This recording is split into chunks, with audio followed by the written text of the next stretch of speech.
Welcome to Section 420, Talkin Yankees, the podcast. See, I told you I would come back. Well, with the World Series over, now comes the fun part of the offseason free agency. And, of course, days after the series ends, this is always the case. You have players opting out, being bought out, and this is, going to start the cycle. You're not going to really see any big free agencies or any sort of free agency signing this soon. But, of course, already the Yankees making some moves, so we'll kind of get into that. But this is why you want to be a podcast subscriber. So whether the Yankees won or lost the World Series, you had all this fun stuff ahead of us, so we'll be able to dissect it this episode with a couple of big names already, such as Gerrit Cole, Anthony Rizzo on the table, and plus, of course, we have the whole offseason dealing with someone like Juan Soto or even someone like Corbin Burns out there, some big free agency names there, so we'll get into that stuff, so make sure you subscribe to this podcast wherever you're listening.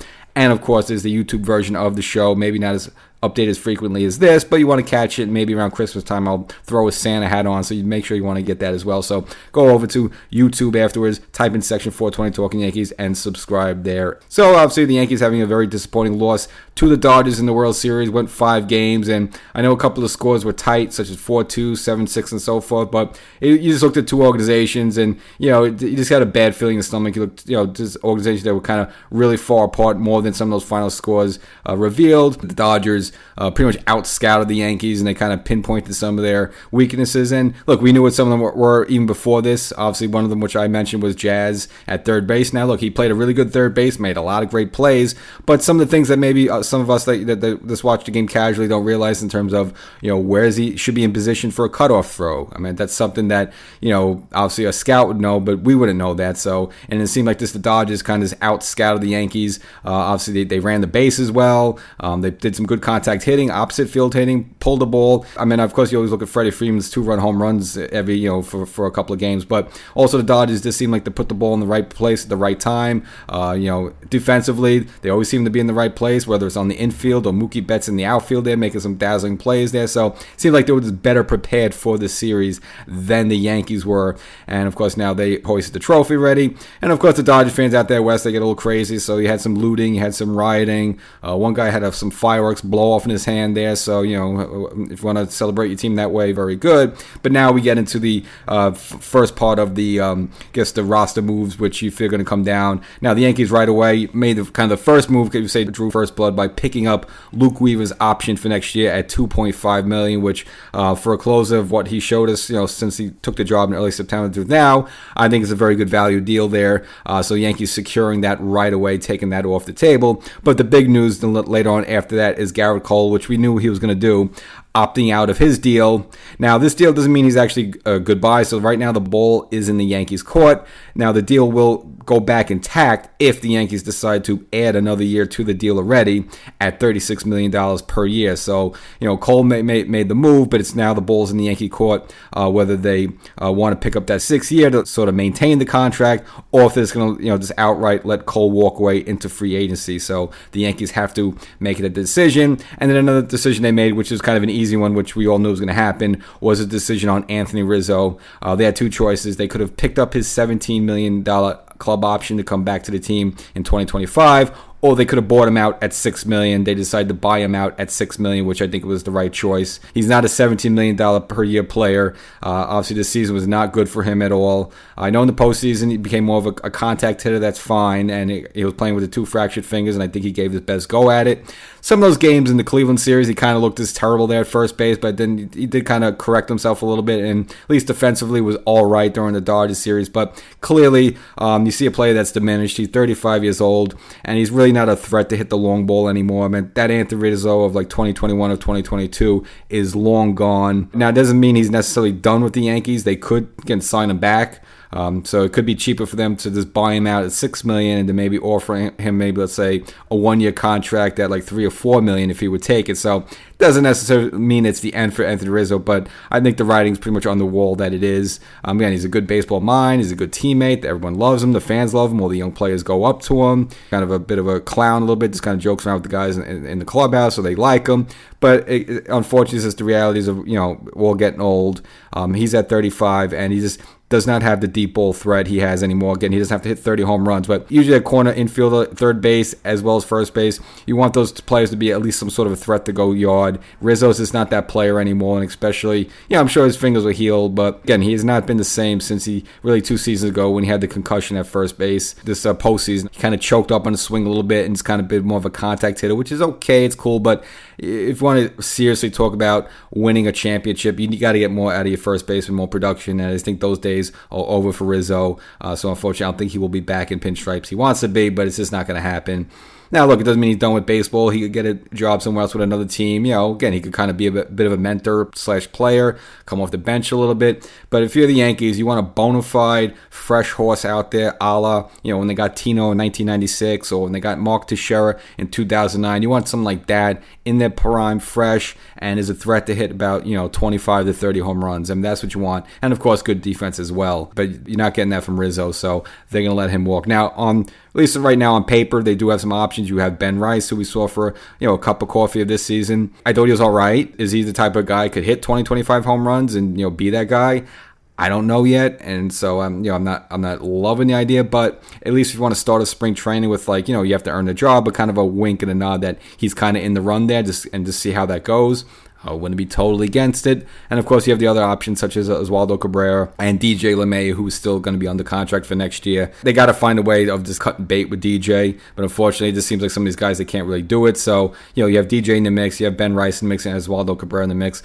Do I love any of those 3 options as your everyday first baseman? Don't love it. I would kind of favor towards Ben a little bit and see if he could kind of, at least build on what he did a little bit. It was a small sample size we got him for 2024. But if you may recall, once Rizzo was ready, and I thought he might be done for the season, they bounced Rice right out there. So it didn't seem like the Yankee brass and the Yankee management were really, thrilled with Ben Rice, at least what he was able to provide there. So not a good sign for him. But if you at least want to give him the idea that, hey, look, you could start the season, it's your job, and so forth, maybe, I wouldn't be against it. But I think I could also look for Cashman to see if he could make a move to either trade to get a first baseman or to see if he could go into free agency and get someone like that. Just getting back to the, having a championship team, you don't want pet projects a little bit, and even something like Jazz at third base. If they want to start him at the season, okay, hopefully he just gets a little bit more seasoning there. But, that's kind of like a pet project a little bit, but you could kind of tolerate that because Jazz is young. He's in his prime. Again, he could hit 25, 30 home runs, and we have a whole season of him ahead to look forward to. So that's kind of a pet project you don't mind, going ahead with there. But you don't want too many pet projects there. You kind of just want established, good quality ball players at a position, and you insert that lineup every day, and you know they're there, and you know they're good, the good quality. That's a championship team. You can't keep having different positions of, well, we're moving this guy in, moving this guy out there, we'll give this guy a shot. Like that just reeks of, kind of a bit of a floppy, sloppy team there. And I think the Yankees have to correct some of those errors moving forward into 2025. So we'll see what they do there at first base. But third base, again, I'm okay with them starting the season with Jazz there at third and just hope he gets a little bit better. And again, the little things of the game, just, being in a position for a double play, being in a position for a cutoff throw, where to back up who and what angles on the ball. Little things like that he probably needs a little bit more seasoning with. They kind of threw in the fire in there, so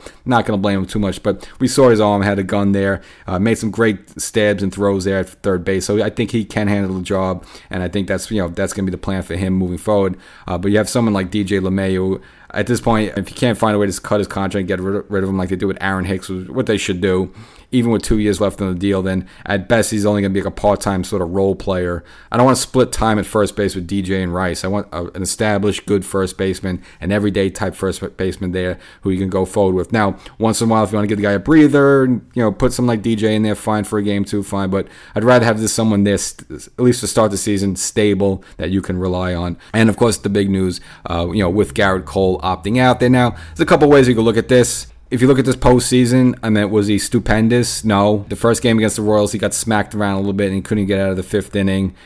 He is 34 years old, and if you remember the start of the season, he had that little bit of a nerve issue. Now, he didn't need surgery, but that is something that is in there. It seems like he did recover from it, just based on what the rehab program they did for him, but is that something that's going to crop up again? Is that sort of a little bit of a ticking time bomb? So the Yankees got to realize, hey, if we pick this up, but what happens if spring training, we get the same problem again?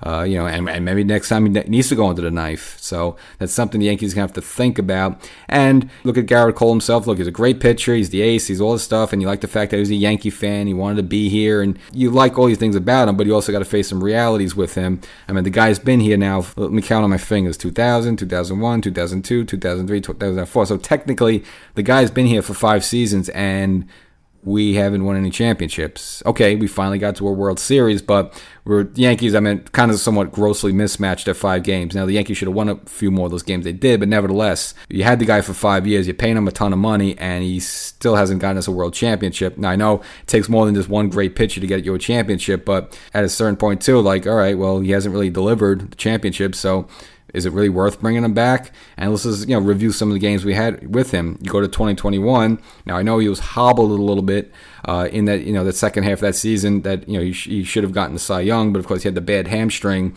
That in mind, though, he did get outdueled by Nathan Eovaldi that 1-game playoff in Boston.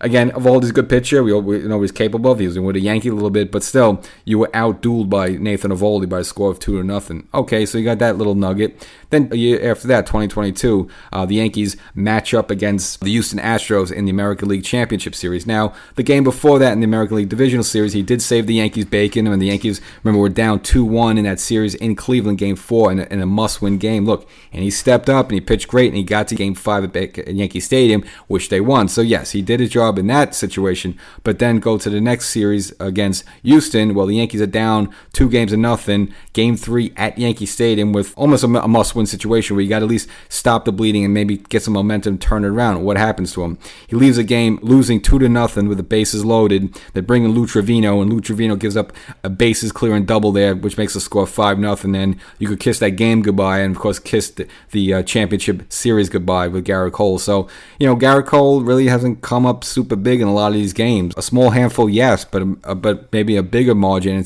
And the bigger games, he has not come up big in. And just look at this World Series. He pitches the 2 games he pitches in, the Yankees lose. Now, it had a lot to do a lot other than him. That's true to be said, but still, it is what it is.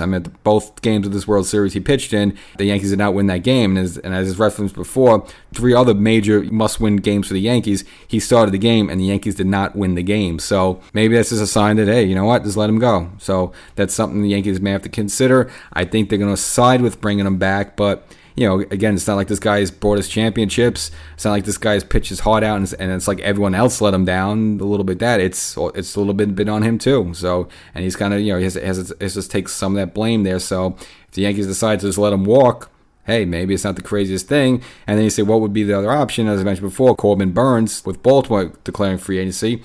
Maybe that's the option you get. Maybe you get a new ace. And if you want to look who's the better pitcher right now, you'd still kind of give the edge to maybe Cole just a little bit. But Cole is 34 years old, and Corbin Burns is 30 years old. So he's 4 years younger. Arms a little bit fresher. And again, he really hasn't been tested the way Cole's been tested. So maybe Burns would be a better postseason performer. Who knows? So the Yankees will have some options. I don't know math-wise. Obviously Burns, just because he's just getting free agency now, he's probably going to cost more than $36 million per year. So maybe Cole's a cheaper option. And you do kind of need some of an ace there to stabilize the rotation there. So I don't think they'll let Cole walk, but it's just something they may have to consider. So we'll see how that goes. And of course, Blake Snell as well, which we know he was going to do this, opted out of his deal with the Giants. That was a 2-year deal where, again, he had the opportunity to opt out after the first year, which he knew he was going to do. So he's floating around there. Is that someone maybe now you consider bringing in a similar deal? Same day, a 2-year deal, and he's still a young guy. And if you want to opt out after your first year, okay, fine, go. We'll just get a year out of you. So, the Yankees do have some options, but I think that we'll at least side with bringing Cole back. Just for everything involved, and only making like $36 million per year, which, again, when they signed him 5 years ago, that seemed crazy. But now, you see what pitchers getting now, like, $40, $50 million a year. Maybe Cole would be the more affordable option. And he's going to be a guy that in the next couple of years, he's still going to be able to hit 97, 98, 99 on the gun there. So I don't think age is really going to slow down his fastball anything there as much.